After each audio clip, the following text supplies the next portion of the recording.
once, but once is enough if we live it wisely. Iisa lang po ang laman ng puso ng ating mga magulang. Iisa lang ang kanilang pangarap, ang mabigyan ang kanilang mga anak ng tama at maayos na pamumuhay at magandang edukasyon. Magpaganon man, nasa atin ng mga anak kung paano natin sisinupin ang mga biyayang ipinagkaloob sa atin. Ito pong muli si Marian Rodrigo ang inyong makakasama sa loob ng 30 minuto upang matunghayan ang isa na namang kwentong tagumpay dito sa Laguna, Laguna.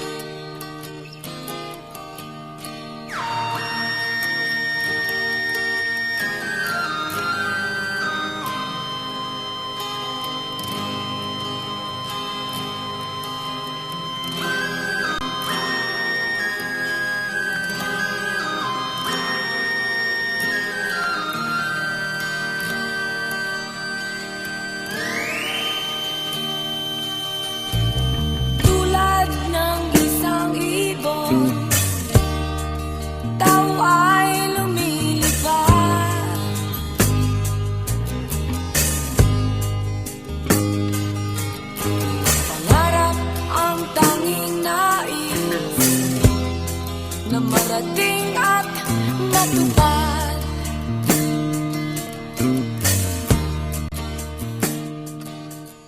Ang bawat tao ay may kanyang-kanyang hamon sa buhay. Because of my dad's job, we traveled a lot. We lived for 6 years sa Latin America. Ang pinaka-challenge doon is, first of all, language barrier. Second,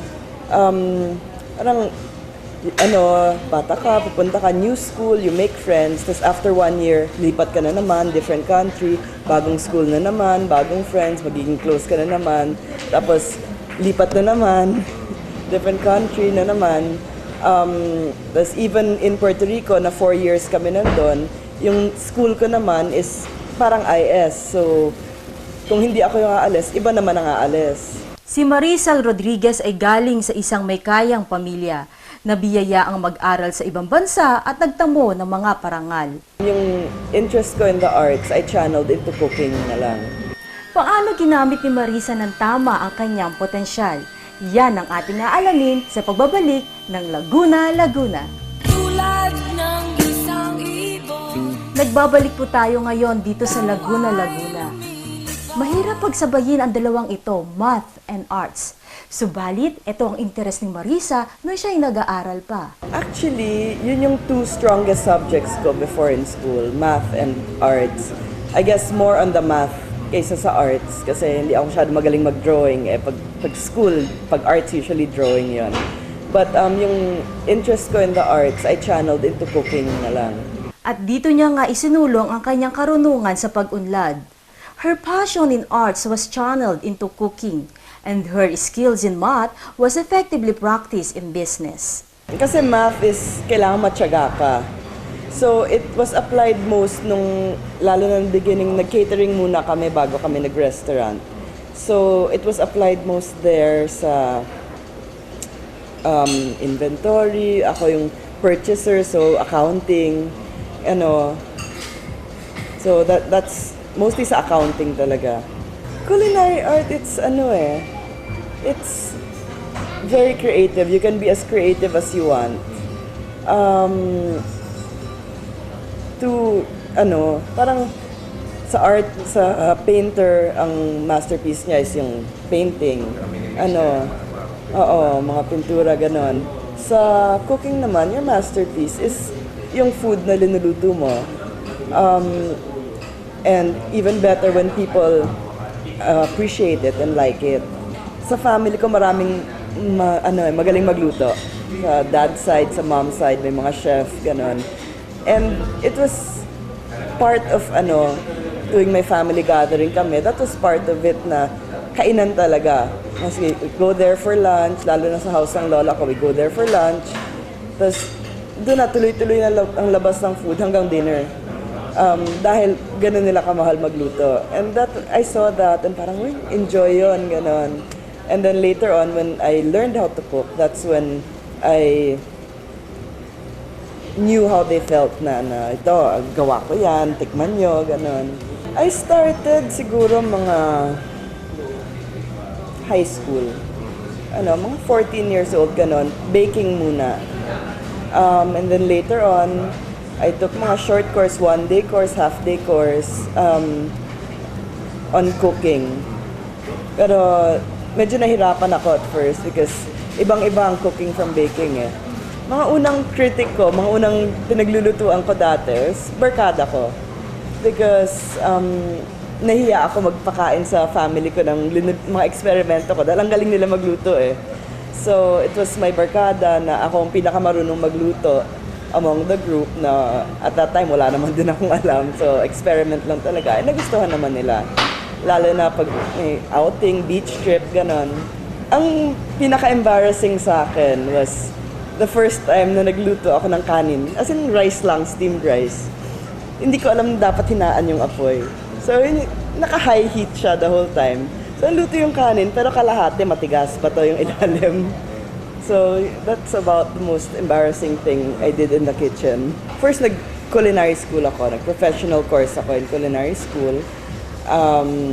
It was only a 4-month course, certificate program. Pero ang dami ko natutunan in that course. Yes, sa Center for Asian Culinary Studies sa Ortigas, kay Jean Gonzalez. So first that course. Tapos, after that, nag-open kami with my sister and some friends ng catering, central kitchen and catering business. That was food orders, caterings, deliveries, ganon. Which, ran for 1 year. Sumali kami sa mga bazaar in the Alabang area kasi sa Alabang yung kitchen namin.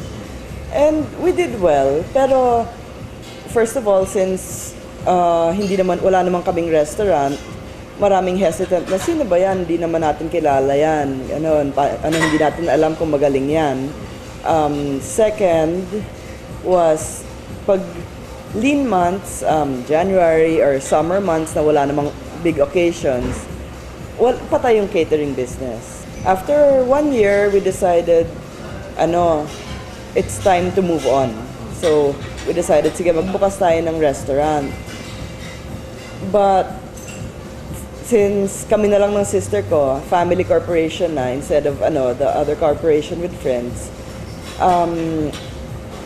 pareho kaming bagito sa restaurant business. That's when I decided to take the course, entrepreneurship course sa AIM naman. To learn about running. That course was specifically for food industry. So to learn how to run the restaurant, our speakers there were owners of big establishments talaga. So advice from people who are veterans sa industry. Even before I entered AIM, we already knew we wanted Poquito Mas. Pati the name was already there, the type of food was already in our minds. And this is the business.